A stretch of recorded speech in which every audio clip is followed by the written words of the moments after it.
Oh, ich habe keinen GeoSphere Austria.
Welcome everyone. We will start soon the community conversation. I would say we wait another 1 to 2 minutes so some more people can join. If you like, you can start introducing yourself in the chat so we know a bit who is speaking today and who we are speaking with.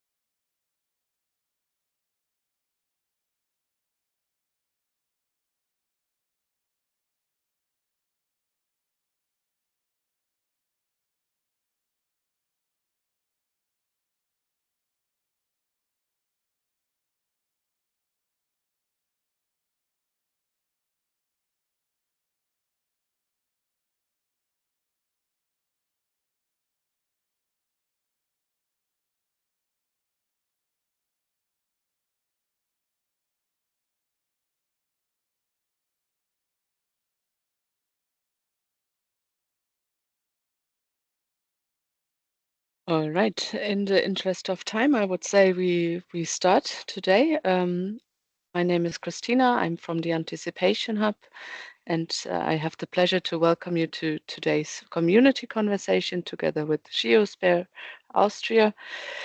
I just want to let you know that the session will be recorded and afterwards uploaded to YouTube. So if you don't want to be recorded with your face, just turn off your camera. All community conversations are, as the name suggests, a conversation. So we really are keen on having also exchange. Use the chat or your hand to ask any questions. And with that, I have the pleasure to hand over to the colleagues from GeoSphere. So good afternoon to you all. I will start. We are all members and employees of the so-called GeoSphere Austria, which is the Austrian National Institute for Geology, Geophysics, Meteorology, and Climatology, and working, of course, also in the Austrian field, but also outside of Austria. The picture we see is actually from a recent visit we had in Sierra Leone, showing a place where in 2017 there was a major landslide that killed almost instantaneously 8,000 people. And those are the things that we are trying to help you, to help the local communities to cope with. Please, next, Sandra.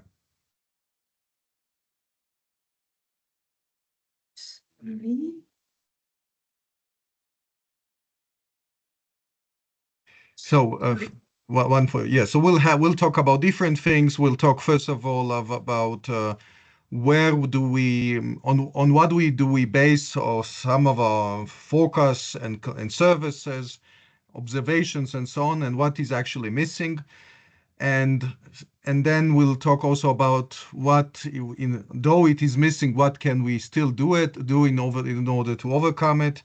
Then an example from Austria, which is to some respect copied also to Albania, and we'll discuss about these similarities and differences. Then it is not only weather, it is actually multi-hazard, also hydrology, also geology, also other fields. And we'll have Delia talking about the multi-hazard world, which is already beyond weather. And eventually, we'll talk about the European experience in sharing warnings, early warnings, of different sorts. So let's start from the observations. So the station, this nice picture you see is the station I saw when I visited Juba, South Sudan 2 years ago. It is a source of data and which is already showing us the problems that we have with data in the global south. Please go next. So we get information as weather forecast, as climatologists from different sources. We can divide it into two. One source is in situ measurements, so surface stations, upper air stations, and the other is from satellites, radars, so more remote sensing. But the basic remains the in situ measurements because all the remote sensing still need calibration and they have their own limitations. Please go next. So what is the basic? We have surface stations measuring all those things that are written here. And we have upper air stations, which are actually balloons sent into the air and measure different meteorological physical parameters as much as long as they go up until they explode. And they give us some understanding of the vertical character of the atmosphere. So all those are nice, and we have those surface and upper air stations all over the world. They should measure in the same time, measuring the same parameters in the same conditions, and if we look at the map, and why we need them is because with those observations, we do almost everything. We verify our forecasts. We built partially our forecast on the models we are using for our forecasts are also using the same observations. The so-called climate services are using those observations. Almost anything we do is based upon, it depends upon, and using observations, as long as we still have observations. But the problem in the global south is that if we look at the next slide, this is a slide showing the existence or availability of data from different parts of the world. And we see, of course, that in Africa, sub-Saharan Africa, there's a lot of lack of information. Also, we do not have much information coming from the sea. And also in different parts of South America and some parts of South Asia. So we are facing real issues of data. And the reason is that those countries either do not operate enough stations or the stations they operate cannot be operated 24/7 and cannot provide data in real time for different reasons. And so different projects are trying to deal with this issue, but still we have really limitations with information coming from all those areas, which are actually also most of the areas that interest you in the anticipatory actions world. Please continue. And one of the solutions that we are trying to apply also through GeoSphere is SOF. And we are moving to Sandra. Please, Sandra. Thank you, Giora, for your introduction. My name is Sandra Eder. I'm also working for GeoSphere Austria in the international office, and I'm soft program manager for our African countries. And as Giora pointed out, I mean, we really miss data, a lot of data. And SOF is one of the initiatives which which is really tackling exactly this issue. And that's why we would like to introduce you really shortly about this initiative. So SOF stands for Systematic Observations Financing Facility. And it's basically a United Nations multi-trust fund, which is coordinated by the WMO, which is the World Meteorological Organization. And it supports countries to close the basic weather and climate observations data gap, exactly what Giora was telling us about. So this initiative is focusing on least developed countries and small island developing states, and it's providing long-term financial and technical assistance. And there are two quite important aspects. So the one aspect is the long-term aspect, because it's not a project funded just for 1 to 3 years, but it's really a long-term commitment. And the other aspect is the technical assistance, where the so-called peer advisor is coming into the game, and GeoSphere Austria is one of these peer advisor. So the whole idea is having a well-developed MET service giving advice to those beneficiary countries. And this is a crucial aspect, and we think this is the way how we can tackle this data gap. And SOF really aims to support and accelerate the sustained collection and very important also the international exchange of the most essential surface-based weather and climate observations in compliance with the so-called GBON network. And GBON is an internationally agreed standard by the WMO. So all the member states of the World Meteorological Organization agreed on a global standard. And the idea is that all the new stations for those least developed countries and small island developing states have stations which are having these standards, so they can really feed all the data to the international models, which is crucial. So SOF it's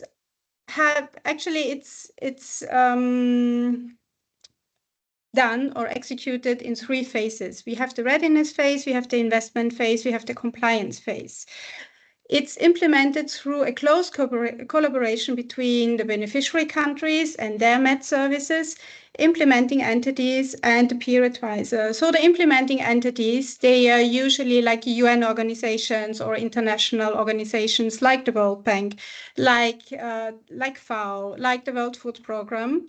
And they have different roles to play in this initiative. So the readiness phase is really, we go there, we have the lead, the peer advisor go to the countries, we assess the local national MET services, and we verify and analyze the gap. What's needed in order for this country to become GBON compliant? And based on this gap analysis, we developed the so-called National Contribution Plan. And this National Contribution Plan is basically an action plan. So we list what's needed in order for this country to become GBON compliant.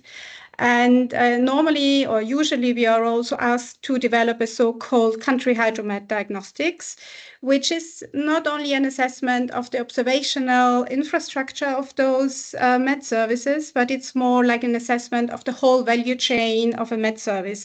So it's also about legal aspects. It's about how they are able to issue warnings, how can they disseminate warnings, for instance, to the public. So it's really an assessment of the whole institution and not only focusing on the observational data. If the readiness phase is over, we move to the investment phase, and here the implementing entities come in. They take the lead because they are the people having stuff on the ground. They have their country offices, so they can assist the local MET services in procure new stations, in installing them and deploying them. But station themselves, it's not the whole game. They really need to get a lot of capacity building, and there is where the human in the institutional capacity building aspect comes in. And of course, we as peer advisor assist here with technical assistance, but also with our experience with other soft countries. And after the investment phase, there is the compliance phase, and this is something what I think it's really the USP. This is unique. So you have a program where you have a compliance phase. So after the investment, it's not over. The peer advisor stays with the country. We still give technical advice. They still get funding. And the whole idea is to to get the countries involved. So as long as they are transmitting data, as long they are able to use their stations and to transmit internationally their data, which can be then fed into all the global systems, they will receive the assistance financially and also the advisory. And this is something really important. And we think this initiative is really a great opportunity to close this data gap. For GeoSphere Austria, we are currently advising 9 countries. So we have 4 countries in Africa where we're working. For SOF, under the SOF umbrella, we have Sierra Leone together with the Deutsche Wetterdienst. We have Chad, we have Djibouti, South Sudan. In the Caribbean and in South America, we are working in St. Lucia, St. Vincent, Grenadines, in Dominica and Guyana. And in Asia, we are working in Laos, PDR, together with Chinese colleagues. And if you're interested to get more information about this whole SOF initiative, please visit unsof.org. It's really an informative and great website. You can see on the dashboard which countries are under the SOF umbrella, in which stage, which peer advisors are working where. So it's really a nice and great website. And I hope this was, in the nutshell, the SOF initiative, so you have a kind of idea what it's all about. And now I would like to hand over to my colleague Monica to tell us more about our WMO coordination mechanism. Thank you. Thank you, Sandra. Well, my name is Monika Weiss. I'm a meteorologist and have been working in weather forecasting at GeoSphere Austria for more than 26 years now. Since March, I have been leading the newly established global support team at GeoSphere Austria, which works on global meteorological multi-hazard consulting. And I'm happy now to tell you about GeoSphere Austria's contribution to the WMO coordination mechanism, which provides hydrometeorological information to the UN and humanitarian agencies focused on countries with high vulnerability and low cope capacity. Next slide, please. Thanks. But let's start from the beginning on. We all know that we have got a lot of ongoing humanitarian crises all over the world, which are partly triggered or at least reinforced by severe weather and climate events. And to cope with such challenging situations, needs are evolving, and one necessity is accurate and timely weather information. It's true, we can find a lot of information on the internet, which is available for free. But as we know, mostly time and resources to collect, classify, and understand it are limited, especially in crisis situations. That means well-prepared and reliable advice of upcoming, possibly severe hydrometeorological events, understandable and focused on the needs of the users, becomes more and more important for anticipatory action. Next slide, please. Now, what is WCM? WCM stands for World Meteorological Organization Coordination Mechanism. It's the short form. And WCM supports the early warnings for all initiatives by providing weather, climate, and water information and expert advice from the WMO community to the UN and humanitarian agencies, with the aim to advance anticipatory action and crisis support. The WCM relies mainly on national meteorological and hydrological services and coordinated information from WMO global centers to produce and provide consistent, high quality, tailored and understandable advice. GeoSphere Austria has always supported the WCM concept right from its beginning on. And about since last October, we have been contributing to the regularized production of the WCM activities. Because we truly believe that trustworthy, comprehensible and timely information can actually protect lives and livelihoods. Next slide, please. Now I come to how does GeoSphere Austria participate? Well, we have got a cooperation with WCM has got a cooperation with DVD, ACMAT, MeteoSwiss and GeoSphere Austria, and is in collaboration. GeoSphere Austria contributes to a so-called weekly global hydromet scan. That sounds a bit weird, but what it is, it provides hydrometeorological information, including the expected impact following the multi-hazard approach. Thereby, and that's important, the vulnerability, the exposure, and the coping capacity of a country or a region is taken in account. That means a severe weather event has not the same impact on a highly developed country than on a low developed country.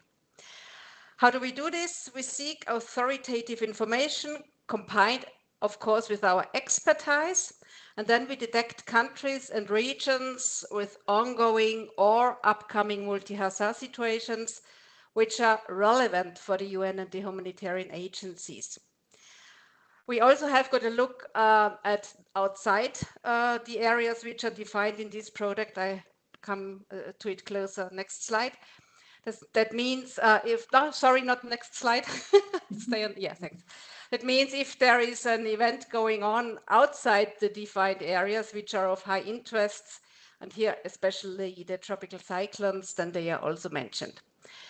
This product, as you can see it on the right picture, is issued every Thursday, so it's a regular product, and it has to be kept short and simple as possible because we focus on the really relevant information which is needed by the UN or the humanitarian agencies, because we want people without a meteorological background to understand what we are talking about, because only this enables that the end users can prepare in time and react appropriately to an upcoming severe situation. Okay, next now, please. So I want to have a closer look to the product so that you know what I'm talking about, or I have been talking about the last few minutes. As you can see on the right picture, we have got the world, or almost the whole world, divided in 5 sections, and each part is done by a different national weather service. That means Deutscher Wetterdienst takes part B and C, ACMAT part A, and MeteoSwiss part I don't know, C, I think. And GeoSphere Austria, this area is area E, that includes Malaysia, Indonesia, Papua New Guinea, and Northern Australia. The red arrow shows the area. How do we proceed now? That means regions where significant hydrometeorological events are expected are marked by a polygon, and icons showing the phenomena and the expected impact are set, as you see on the left picture. That's just a closer look to area E. Well, that's for the first site to see, well, there are heavy rain ongoing, flash floods, landslides, and a few thunderstorms. And then additionally, a short text describes the multi-hazard situation, saying what happens, where it happens, and when it happens. And it's very important that the sentences and the content always have the same structure. We use clearly defined words which are told to the UN and humanitarian action, so they knew what we are talking about when we use thunderstorm for the event description as well as for the impact assessment. So the texts always look like the same. And important is we concentrate on, and you see it on the very left column, on tropical cyclones, cold and heat waves, rain, thunderstorms, wind, snowfall, and tornado, causing a possible impact of drought, floods, flash floods, landslides, storm surge, and avalanches. And when every contributor has finished his part, then we combine this product. It is double-checked before it is issued then by the WMO secretary to the end users. Okay, that was a lot of the product. Next slide, please. That means to summarize and to tell about our mission is to achieve usable results on the basis of expertise and global cooperation because this is guaranteed by the following aspects. That means WCM relies on WMO members and centers, which are the authoritative voice, and that means they have to maintain to serve the nations and the society with scientifically sound and reliable information that guarantees the expertise. Then a lot of experts from the WMO community, such as experienced forecasters, climatologists, and hydrologists, are working on the products. They translate the often complex multi-hazard situation into actionable information ahead of time and on a regular basis. And the most important thing, why this product is so successful, end users are involved in designing a product. We have got regular exchanges, or the WMO has got regular exchanges with the UN and the humanitarian agencies. Their feedback is obtained, their needs are discussed, and of course, if necessary, adaptations or improvements of the products are made. And in this way, we provide a customized service, share expertise, and learn from each other. And I'm allowed to tell this, the feedback WMO gets from users like UNHCR, Save the Children, or START Network is very positive. Also, the support of the national meteorological and hydrometeorological services and regional centers to engage with UN and humanitarian agencies is very appreciated. That's all. Only a few words maybe to how we are organized within GeoSphere Austria. I have already mentioned it. A new team, GeoSphere Global Support, was set up in March, currently consisting of 8 very motivated people from almost all regional offices. We have got 4 regional offices at Austria and the headquarters in Vienna. And of course, the global support team works closely together with the international office at GeoSphere Austria. And because I'm quite new in this position, I can tell we learn at every step. Thanks a lot. I hand over to, I don't know, Christian, yeah. Yeah, thank you, Moni. Yeah, I will talk now about handling heat and heat waves in Austria and in Albania. A tale of two cities, so to say. So we jump into the first slide, Sandra. Yes, so obviously we also have hot cities in Austria as well. Here we have a number of heat days, so days with a maximum temperature above 30 degrees Celsius in Austria. And as you can see, depending on which climate protection actions are taken, Austria will experience different increases in the number of heat days. Next slide, Sandra, please. So you can see, for example, for Innsbruck, without climate protection, we are somewhere around 55 heat days per year. Following the Paris Agreement, we would land at 28, something around that. So how are we planning on going to deal with increasing heat? Next slide, please. Yes, we have a national heat protection plan in Austria, and also for every region, so to say, of our country, we have a heat protection plan. So the workflow in general is that we, the GeoSphere Austria, does the regular prognosis, and if it's needed, we do a warning based on a certain threshold, on certain threshold values of perceived temperature, so humidity, radiation, wind, etc. is included. Next slide, please. And then, depending on what kind of warning we are giving, the Ministry of Health and the regional municipalities are informed. And then, next slide, please. They start their actions according to their heat protection plans, depending on the level of the threat. Next slide, please. Actually, we had a red warning last week in Carinthia, so it was kind of a good first test, actually. For what is happening when exactly. And on the right, you can see one of these actions that is taken. Unfortunately, it's in German, I'm sorry, but we didn't have it in English, obviously. There is some info material going out via email to the health and social departments, for example, so telling them about medication management, taking sure that the information fluxes inside of their buildings and communities are given, and so on. However, what I heard from the colleagues from Carinthia, it's still a learning process, so they're gonna have to redo, or not really redo, but rethink some of the processes. And take a closer look into what municipalities really need to define as actions. And if Sandra goes to the next slide, please. I actually learned a lot from one task I had to do last year, or I had the chance to do. It's about heat in the Balkan region. It's an increasing hazard, obviously, and we're trying to tackle it.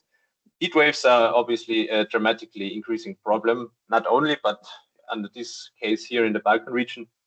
In the left picture, you can see the temperature recorded in the last year's heat wave in August in Tirana, in the capital city of Albania. As you can see, they had 31 days straight maximum temperatures above 30 degrees. So you can imagine how nice this is, especially if you take a look at the minimum temperatures that only dropped once below 20 degrees.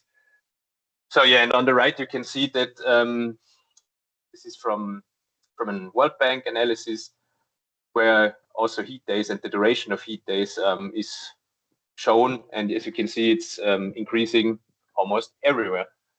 So what do we do, Sandra? Can you go to the next? And what can we do and what do we need? We need a flexible and transferable, fast and standardized tool for monitoring or warning of heat waves. Next slide, please. Yes, and here is what we had the chance to do. The Austrian Red Cross approached us at GeoSphere for helping them, so to say, by something called the SEAAP, a Simplified Early Action Protocol. It's actually some standardized protocol that was invented to early protection of the population against different natural hazards. They have done it for heat in Greece, for example. They did it for floods in Georgia, and they are planning on rolling it into many more countries.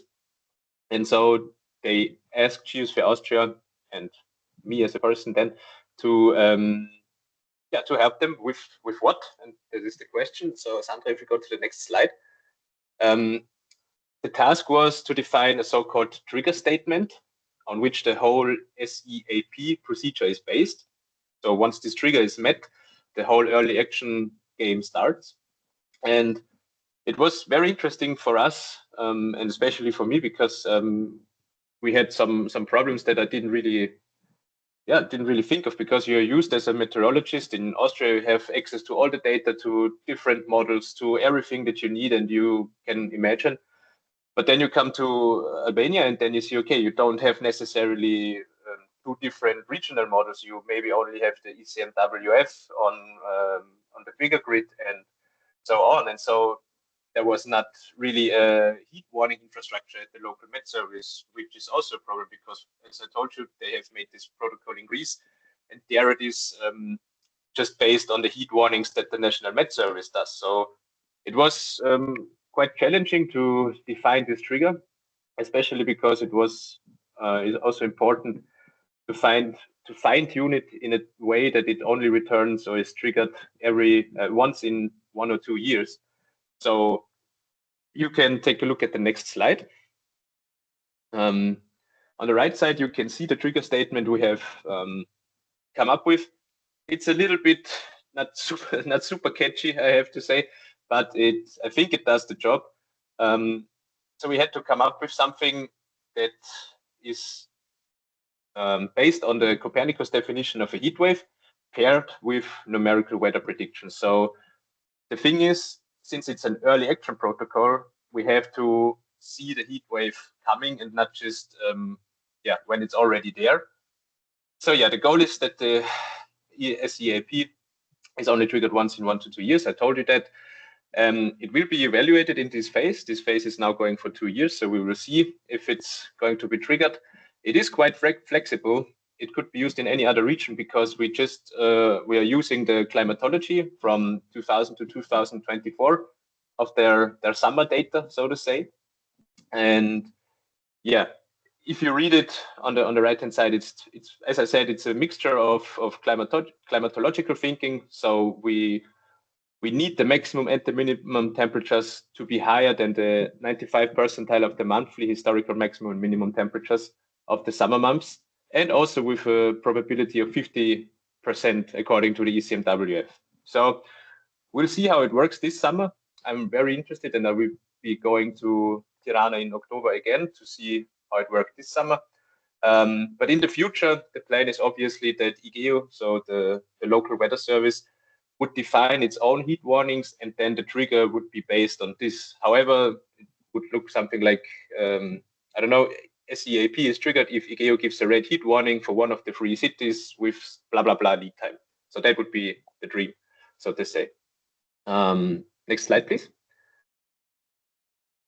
Yes, and then once the trigger is activated, early actions and immediate actions are starting. These early actions include early action key messages that are sent out to the people. So we do have that in common in Austria. The green line is what they call it. It's an easy access phone line that is for free for all the inhabitants. They have multi-purpose cache for most vulnerable households, which is also an interesting approach, I would say. They have so-called community heat preparedness points where they give out information and sometimes even water bottles and everything. And the minimum standards for PGI and CE are ensured. You can see what these acronyms mean down there.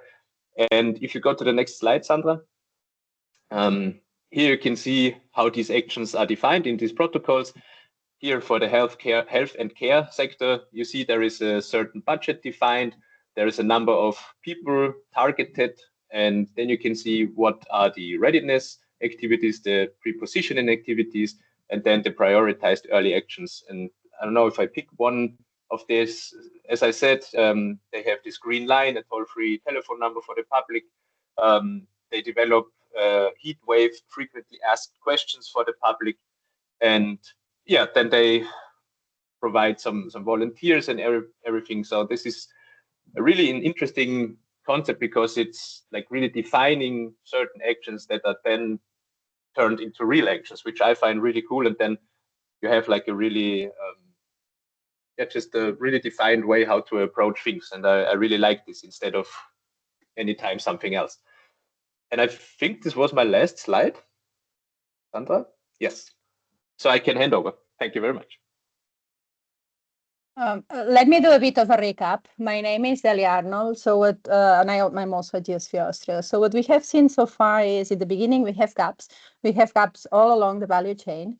We have seen SOF that addresses the initial part of the value chain. So we lack observations. We need to build observations in a sustainable way. We have seen another type of a structure to close gaps, which is a WMO coordination mechanism. So making use of these big structures to actually offer services fit for purpose to the humanitarian actors. We have just now seen how it goes now in a very activity on anticipatory action for Albania, which was cool, really cool, as you said, Christian. Now we go to something that maybe it's less cool, but it is largely effective, which is dealing more towards governance and streamlining processes. We have an experience running at an European level that's called Aristotle, and then we have now something in Austria that's called the Austrian Multi-Hazard Impact-Based Advice Service. You can go to the next slide already, where we try to look at the events in a very comprehensive and holistic way, thinking that nature is multi-hazard. It would be nice that it is only heat, but heat comes with other things as well. It would be very nice it's only rain, but it always comes also with wind. They come with landslides, it will come with flooding, and so on and so forth. So we need to try to look at this collectively in a comprehensive manner. And we need to understand with this very famous sentence from what the weather in this case or what the situation is to what the situation does. So move from the single hazard threshold-based situation to the multi-hazard impact-based approach in life, because then is where action can happen once you understand what is the reality of the impacts of the situation. So we take this forward-looking approach, and you can go to the next slide. And what we have developed is a new type of services whereby we generate operational partnerships, operational partnerships that go beyond our institution. So we build together an operational partnership with the hydrological service, the geological service, environmental service, and so on and so forth. We sit them together in a table to provide this multi-hazard assessment, thinking about the impact. So for example, if we have the energy sector, they can give all the information on what this situation can mean to the infrastructure of energy. And as we have mentioned before, also in the WCM, this is a process that it is very much user-centric, user-driven, and with the end user as an as an essential part of the operational partnership of these AMAS services that we are implementing in Austria, and that GeoSphere is a facilitator. The backbone is that we generate operational partnerships. Partnerships with a single aim, partnerships that talk a single language, partnerships that offer a single type of service. If you can go to the next one. Basically, this is what I was explaining in words. This is a very simple, a bit naive type of example, but we have an event type. If this is a storm, and this storm will come with rain and with lightning and with hail, but then this rain will maybe lead to flooding, riverine flooding, flash flooding, landslides, storms. Maybe if there are lightning at some point, there will be also wildfires. But not only this, we need to think what was happening before. How is the snow situation?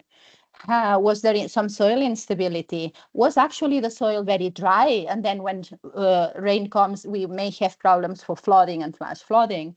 And then at the end, we need to think about what are the potential impacts. So here we are going to think about all time scales and all hazards together, which is not necessarily an easy thing. Next one, please. So we assess this as a partnership. Go ahead. To understand, you can go to the next one. How bad? Why is this here? How bad, when, and how much? AMAS, the concept is very simple. It's people talking to people. It's a very catchy sentence to say that we just learn to talk to each other, learn to assess together. We learn to talk just the same language for taking a decision, for taking action. Next one, please. How we operate. This is just an example. You will see afterwards that the concept is very, very tailorable. We have routine exchanges. So the operational partnership meets twice per week virtually with our end user, which is the civil protection authorities. We talk with them. We say, okay, how is the situation for the next 4 days? This is complicated. This is not complicated. Remember that talking about the situation in a multi-hazard setting. It's not only weather, it's weather, flooding, forestry management, and so on and so forth. Should something happen, we are seeing an event happening, an event developing, that it is significant and relevant for our end user, we can adapt the modus operandi so that we talk more frequently and more targeted to them. Actually, we also inform them at that time on more worst case scenarios, whereas in the situational awareness mode, this regular mode, we talk more about the most probable scenario. And then we have another resource less demanding mode, which is the watch mode, which means watching how the situation is evolving. Sometimes you don't need to have a whole partnership of 6 or 10 people having a short conversation, because we know the situation is evolving into one direction or another. So if you go to the next one, I'm trying to speed up to give more time. The products of these AMAS services are twofold. One is the reports and graphical support. You always need something written because maybe you need to send this out somewhere. You may want to do some communication to some mayors in some cities. So it's good to have this written. But what it is very, very critical, very, very important, very, very relevant, and what is really, really actionable in AMAS, and sorry for the release and the reiteration, is the verbal exchange. By sitting together and having common understanding of the situation, then action can be better streamlined, more harmonized, resources can be better handled, and so on and so forth. We bring all the experts together to give one single piece of advice to the end user. If you go to the next one, and that will be the last one. AMAS, you know, there is this one-stop shop and all these things. That is not a service that fits all, but it is a concept that can fit all. AMAS is very, very, very, very tailorable. It's tailorable and scalable. In terms of partners, we have partnerships that have 6 partners, partnerships that have 3, partnerships that have 20. It's scalable in terms of hazards. It's scalable in terms of time. We are now moving more also towards climate type of services. We are bringing in more the heat perspective as well, where we need to think in a different temporal scale than in a storm. It has direct and fast exchange. It is very easy to roll out, easy. It's a governance. You know, governance also comes with discussions that are not straightforward, but can happen. So it is tailorable, it is scalable, it can be rolled out, it has comprehensive assessment, and in essence, it brings a streamlined and effective informed decision-making processes. And that is all on AMAS. AMAS can be exported, the concept. Remember this, it's very, very scalable. And I transfer this to Europe. Yeah, thank you, Delia, for the handover. My name is Josef Siegel. I'm the current program manager of MeteoAlarm. And in the next few minutes, I try to convince you that having such a system like MeteoAlarm is a very valuable thing to have. And on the right-hand side, you can see a snapshot that I took yesterday from our website, showing giving an overview of the warning situation over Europe. But I hope at the end of this presentation, you are all aware that there's much more to MeteoAlarm than just our website. Next slide, please. So a short introduction, of course, to MeteoAlarm to start with. Then I will talk about the 3 C's of MeteoAlarm. So it's about the cooperation, the content, and the communication. Then I will highlight the benefits for the public, talking about our participation in the Early Warnings for All initiative, and of course, round up at the end and give some key takeaways. Next slide, please. So what is MeteoAlarm? MeteoAlarm is a HumanNet program that is operational since 2006, and it is managed by GeoSphere Austria since day one. So that's probably the reason why I'm also here today. It's an impact-oriented common framework. We are aggregating, displaying, and making accessible warnings from our participants. There are right now 38 NMHSs participating in our program. And we're using a 3-color code to warn the general public. And it's also very important to highlight that we are cooperating closely with the international organizations that will, in the end, also disseminate our warnings to the people. Next slide, please. So the first C is the cooperation. Here you can see the management structure. So the MeteoAlarm program management is, of course, in close contact with the development and support team, and also to the HumanNet bodies, since MeteoAlarm is governed by HumanNet. And you can also see on the side the various expert teams that have been established inside MeteoAlarm over the years. But I will talk about that later. Next slide, please. And of course, we all love nice pictures. So this is a picture from this year's annual meeting in Exeter. And one of the main goals is to first, of course, bring together NMHSs and redistributors, and also to strengthen the collaboration between them, and in the end to improve the whole MeteoAlarm system. Next slide, please. So the second C is the content. Of course, it's about the content of the warnings and also the harmonization of warnings. And for that matter, MeteoAlarm has its own CAP-specific profile since the beginning of this year in the version 2.0.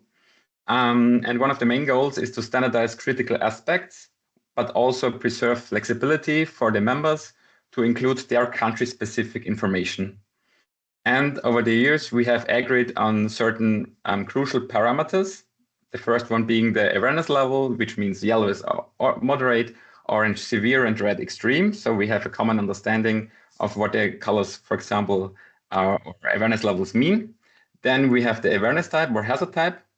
So we support right now 14 warning parameters. And with the introduction of the new profile, we also include impact statements, meteorological information, possibility information, to provide this information in a more structured way, not only on our website, but also through the channels from our redistributors. And the MeteoAlarm program management is also representing the interests of the members in the CAP subcommittee. Next slide, please. And here you can see various communication channels we have established with our redistributors over the years. We have the MRG, which stands for MeteoAlarm Redistributor Group meetings, which take place on a quarterly basis. Then you can see here, like in the picture, you can see a special solution with Google. They kind of included me, or the program management, in their own company internal issue tracker. Issue tracker, where we discuss further improvements, like if they found some CAP specific, as you can see here, maybe if you can read it, I don't know, some CAP-specific problems with certain NMHSs, for example, then they will give feedback to me, and I will reach out to the NMHSs directly. And on all meetings, basically, our redistributors are not tired of highlighting the importance of having such a system than MeteoAlarm, because it's much more easier to just have one kind of communication channel, and then to have those things addressed in a very timely and efficient way. So we have kind of established a continuous feedback loop with all our redistributors. Next slide, please. And now you can see the Slack channel that we have also introduced with all our other redistributors, where we do kind of the same as you have seen before with Google. Next slide, please. So, and the third C is the communication part. Here you can see the technical structure. I just want to give a brief overview how it works. So on the left-hand side, we have the 38 MeteoAlarm members. They are pushing their warnings directly to our hub, so basically to our MeteoAlarm system. And then we provide two different decoupled systems or services. One is the MeteoAlarm visualization, means our website, and the other one being our feeds, where MeteoAlarm redistributors have access to and take the warnings from our system and provide it to the people in the end. And the boxes with the gray background are kind of developments that are ongoing, but due to time constraints, I cannot talk about them in a more detailed way right now. But yeah, there's always something going on, I have to say, regarding the system. Next slide, please. Many numbers on this slide. The bottom line should be that there is a constant increase of people and other systems or redistributors accessing our feeds mainly. Next slide, please. So our partners, and here I could of course talk about every single redistributor that at least we are aware of, because since the data is open source, so everyone can basically use our warning information. But those are, I would say, the biggest ones. And next, one click, please. And I want to highlight here the ERCC, the Emergency Response Coordination Center, that is using our website on a daily basis to get a brief overview of the warning situation across Europe. Next slide, please. So, of course, a very important point is, what are the benefits for the public, actually? So MeteoAlarm first delivers safety information across Europe, of course, to all citizens and travelers. And we're using familiar and widely used channels like phones, applications like the Apple built-in application, weather application, or Google Search, Google Maps. So it's very easy to kind of get in touch or get the warnings in a timely manner. Then MeteoAlarm delivers intuitive warnings with an easy to understand color code of yellow, orange, and red. We ensure that impact and advisory information reaches the people quickly, and eventually we are enabling early action. Next slide, please.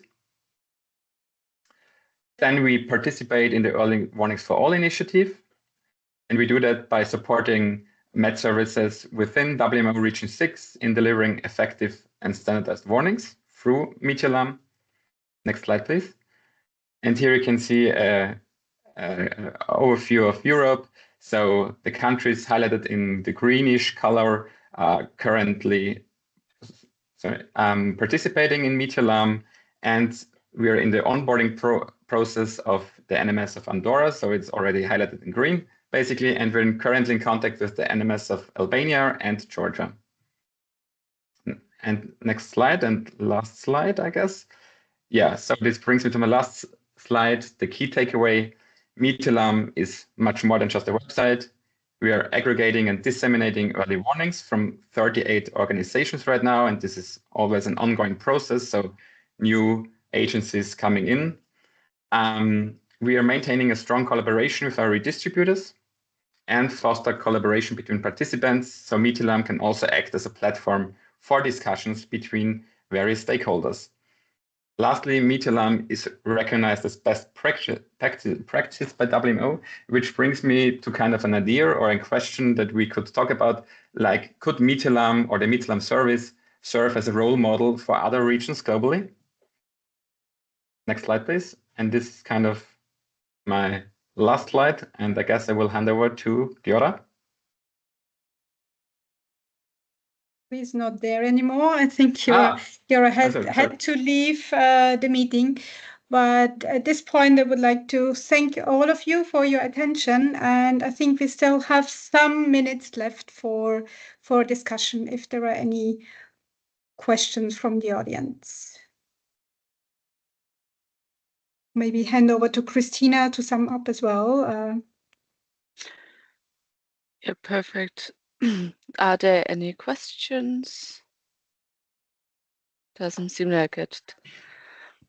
Then I only have to say thank you. I think it was very, very interesting and very informative. I learned so much, and I've been working a long time in AA, or not a long time, but longer. So I quite learned a lot about how different systems work, also how you reach in different regions and how it's developing. It seems like quite a lot in the year, so it's very, very useful, and I really hope we can also continue working together. And for all the participants, I will send out the presentation and some further informations. And I think all the colleagues who have spoken now are also happy to answer questions or reach out to them to learn more. And yeah, thank you very much, and have a good day, and see you somehow soon again. Goodbye. Thank you. Thank you. Thank you. Bye-bye. Bye-bye. Have a good rest of the day. Bye-bye. Bye.